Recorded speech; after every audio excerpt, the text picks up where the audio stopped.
Président de la République française avec 65,5% des voix. Merci mes amis. Sud Radio, les vraies voix. Le débat est ouvert. Emmanuel Macron va parler ce soir à 20h depuis l'Elysée. Ce sera en direct avec Philippe Rossi sur Sud Radio et ses invités qui décrypteront l'allocution présidentielle. Et contrairement à ce qu'on pouvait penser, il ne va pas parler que politique sanitaire, mais selon l'Elysée, cette allocution sera, je cite, un point sur la situation sanitaire et sur le sujet de la transformation et des réformes. Fin de citation. Le chef de l'État parlera donc probablement, outre de troisième dose, de relance économique avec son plan France 2030 et de réforme des retraites, sujet peu porteur en termes de en période de campagne électorale. Un chemin glissant alors que le premier tour aura lieu dans pile 5 mois et 1 jour. D'où notre grand débat. Allocution présidentielle. Emmanuel Macron joue-t-il une partie de sa réélection ce soir ? Eh bien, vous êtes 51,5% à dire oui sur Twitter. Philippe Bilger, est-ce que vous pensez que ce soir, Emmanuel Macron joue une partie de sa réélection ? Non, je ne le crois pas une seconde, parce que quelle que soit la qualité de son intervention et les informations qu'il donnera, il est tout de même dans une conjoncture depuis quelques semaines, voire quelques mois, très favorable, dans la mesure où, je l'ai dit tout à l'heure, sans tomber dans la polémique, il bénéficie à la fois du statut présidentiel, ce qui est normal, et en même temps d'une campagne officieuse qu'il mène avec beaucoup de vigueur. Donc il n'y a aucune raison pour que le discours de ce soir change quoi que ce soit. Le moment qui pourra peut-être changer un tout petit peu la trajectoire sera le moment, paradoxalement, où il décidera de se présenter officiellement, parce que là, il ne sera plus protégé par l'aura présidentielle. Et évidemment, si le hasard de l'élection faisait qu'au second tour, il était confronté, comme le disait Lugras tout à l'heure, à un républicain, il courrait peut-être le risque d'être battu. Mais si évidemment au second tour, il se retrouve, comme c'est prévisible, peut-être aujourd'hui, en face à Éric Zemmour qui semble prendre le pas sur Marine Le Pen, je crois qu'il n'a pas trop de soucis à faire ce soir. Adrienne Breton, c'est ce qui joue une partie de sa réélection ce soir. C'est très serré sur Twitter. On est maintenant à 50,5% qui disent oui. Non, moi je pense pas. On est encore très très tôt dans la campagne électorale. Il n'est pas candidat. D'autres candidats putatifs d'ailleurs sont pas encore déclarés. Moi, je pense que la vraie campagne de toute façon, elle va commencer assez tard, probablement en janvier-février. Donc à ce stade, rien n'est joué. Aujourd'hui, je pense qu'il va effectivement essayer de parler réforme des retraites. Il va essayer de poser quelques pierres pour préparer sa campagne à venir. Je rappelle qu'il a fait campagne il y a 5 ans sur le fait qu'il était un réformateur, qu'il allait réformer la France. Il n'a pas fait énormément de réformes, alors pour plein de raisons. Il y a aussi eu un certain nombre de crises, mais force est de constater que le président réformateur qui était annoncé n'a pas changé la France. Et donc je pense qu'il a ça en tête et qu'il se dit que dans la perspective de la présidentielle, il faut qu'il dise quelque chose sur la réforme des retraites. Donc peut-être qu'il va annoncer que tout est prêt et que si jamais on le réélit, si jamais il est réélu en mai, il mettra en œuvre la réforme des retraites qui est dans les cartons et qui est prête. Mais je pense qu'il essaye de paver un peu son chemin pour préparer sa candidature et donc commencer à dresser une histoire de président réformateur qui a besoin de 50 plus pour mener son œuvre à terme. Bruno Pomar. Moi, je pense qu'il est quand même il a un boulevard devant lui, très sincèrement, parce que si ce soir, comme c'est prévu, puisque vous avez des informations, Philippe David, que l'Elysée a dû vous envoyer, sûrement, je ne sais pas. Dès qu'Emmanuel Macron parle, l'Elysée me téléphone et m'envoie par message décrypté tout ce qui va être dit, bien sûr. Les annonces qu'il va faire, il est en droite ligne dans ce qu'il a annoncé, c'est-à-dire des réformes. Parler de la réforme des retraites maintenant, c'est, excusez-moi d'employer le terme qu'on emploie chez moi, c'est couillu de parler à ce moment-là, quand on veut se faire élire, de parler des retraites, parce qu'on sait que ce projet-là était compliqué à gérer pour le gouvernement. Donc je trouve qu'il doit voir son environnement, que le boulevard est présent devant lui, et c'est vrai que quand on regarde à côté la gauche qui est totalement explosé, avec Mélenchon à 7%, Martine Aubry, Hidalgo qui est à 4 ou 5%, bref, la gauche totalement explosée qui représente que 20% grosso modo, et la droite, extrême droite, etc., à 75 voire presque 80%, je me dis que le boulevard est ouvert pour Macron, très sincèrement, et parce que, encore une fois, lorsqu'on va rentrer vraiment dans la bataille politique des partis, et même ce qu'on a vu hier, s'il y a une espèce de consensus entre les gens de droite, je pense que tout ça va s'étioler à un moment donné, et Macron va passer, je pense, gentiment. Moi je ne pense pas que ça soit Adrienne Breton, c'est Philippe Bilger. Je pense pas que ce soit si courageux que ça de parler de la réforme des retraites ce soir. Je pense qu'en fait, il n'a pas le choix.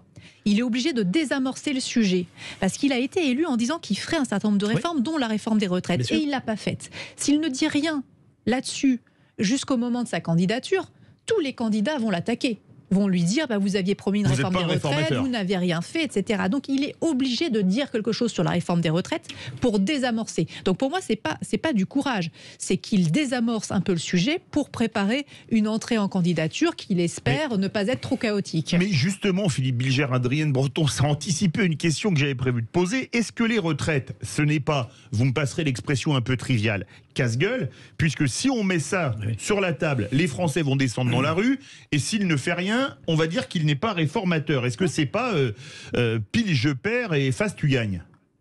Oui, mais je crois qu'Emmanuel Macron est trop intelligent pour retomber dans un projet qui serait comparable à celui qui a été si vigoureusement contesté.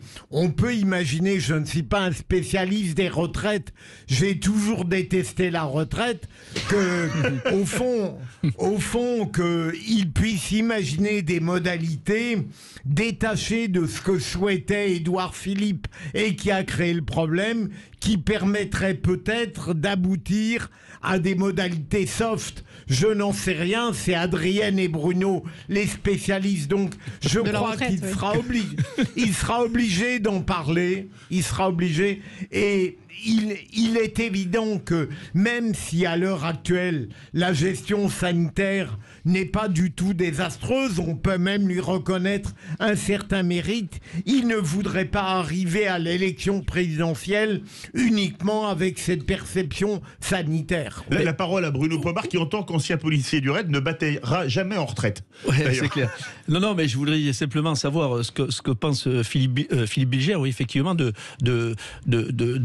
camp d'en face. Je parlais tout à l'heure du camp socialiste et également du camp de droite, qui est quand même en ordre de bataille plutôt en mouvance individuelle. Et je pense que ça va permettre au président actuel de repasser, je pense, rapidement et voire de combattre Zemmour au deuxième tour. Qu'est-ce que vous en pensez, mon cher Philippe? Ou sinon, on va demander à Adrienne Breton qui veut réagir là. Je pense que c'est assez difficile de savoir aujourd'hui. Effectivement, le président est un président de gestion de crise. Et les présidents de gestion de crise sont toujours très populaires. C'était aussi le cas pour Hollande pendant les attentats.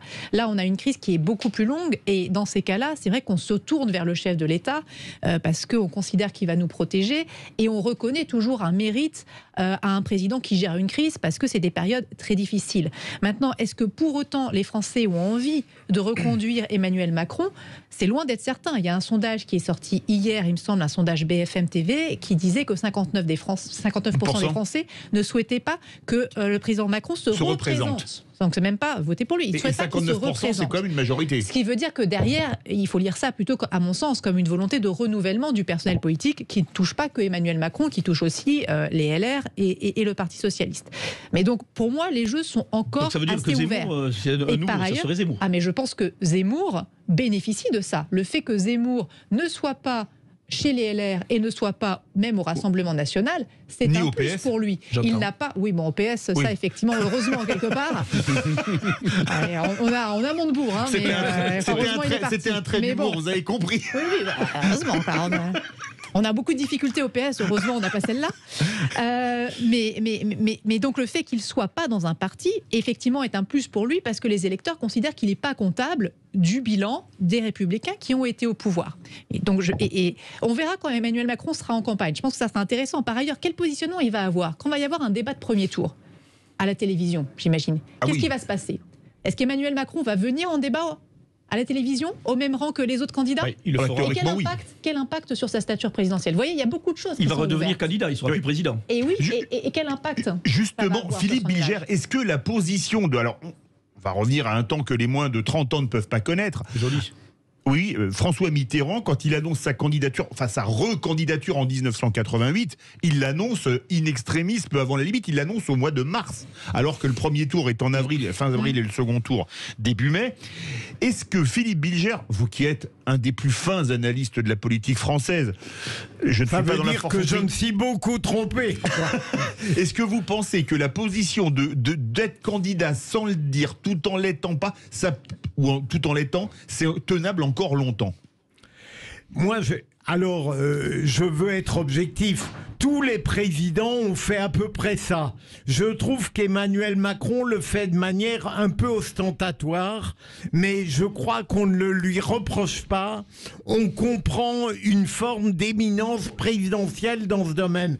En revanche, si je peux faire un parallèle, je crois que des gens commencent à être très sérieusement lassés par l'atermoiement d'Éric Zemmour. Et là, on commence à en avoir assez qu'il attende que les lecteurs deviennent des électeurs, quoi. Mais Emmanuel Macron, je crois qu'on l'accepte en vertu d'une souveraineté présidentielle. Enfin, excusez-moi, la France a beaucoup plus attendu l'annonce de la candidature à la mairie de Belleflou par Bruno Pomar, soit dit en passant. C'est clair. Donc je vois que Philippe Bilger pense que Emmanuel Macron va être réélu. Donc c'est ce que j'entends. Non. Oui. Bruno, part, oui. sérieusement, nous pouvons avoir, je rejoins Adrienne, imaginons que le 4 décembre, un candidat valable se dégage des Républicains, je crois que ça pourra offrir enfin un débat démocratique de qualité. Et encore une fois, d'accord avec Adrienne, il y a un paradoxe. Emmanuel Macron est très élevé, relativement élevé dans les sondages. Et pourtant, Bruno, sans vous offenser, on sent une détestation profonde dans le pays. Alors, je ne parviens pas à comprendre ce paradoxe. Vraie question, il y a une détestation énorme pour Emmanuel Macron, mais dans tous les sondages, il gagne. Comment vous expliquez ça? C'est le choix par défaut? Le choix par défaut, non, je pense pas. Il y a simplement en face, il n'y a pas la réponse en face. Donc c'est un choix par défaut. Oui. Oui, pardon. Vous êtes comme Philippe Bilger qui dit Adrienne Breton, vous donnez raison aux Républicains, vous êtes d'accord avec eux? Là, on est dans les lapalissades aujourd'hui. Non, arrêtez de caricaturer.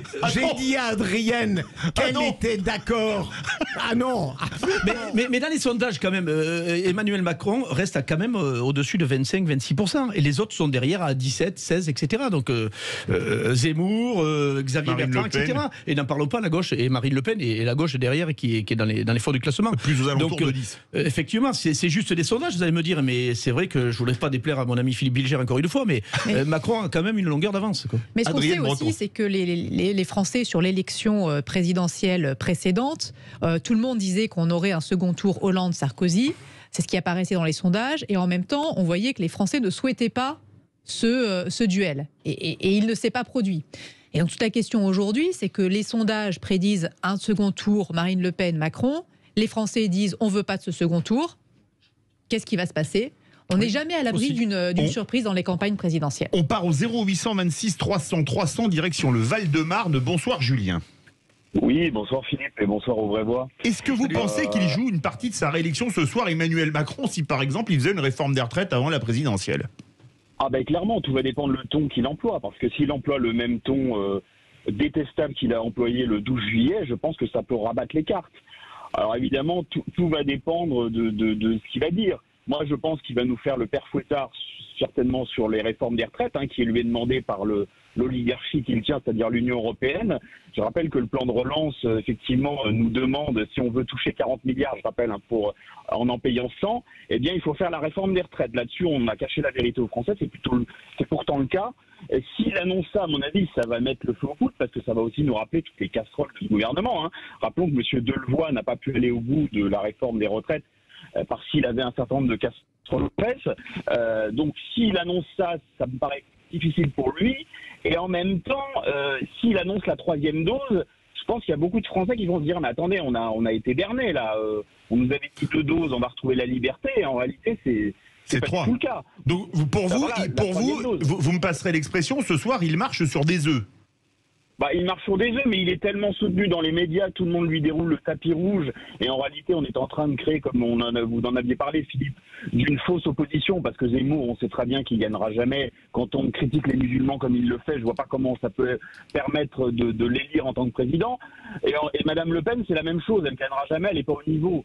Vous avez un PS qui est complètement éclaté, une gauche qui est complètement éclatée, et éventuellement des LR et d'autres candidats souverainistes qui, eux, peuvent rentrer dans le jeu s'ils savent faire ce qu'il faut. Mais vaste. aujourd'hui...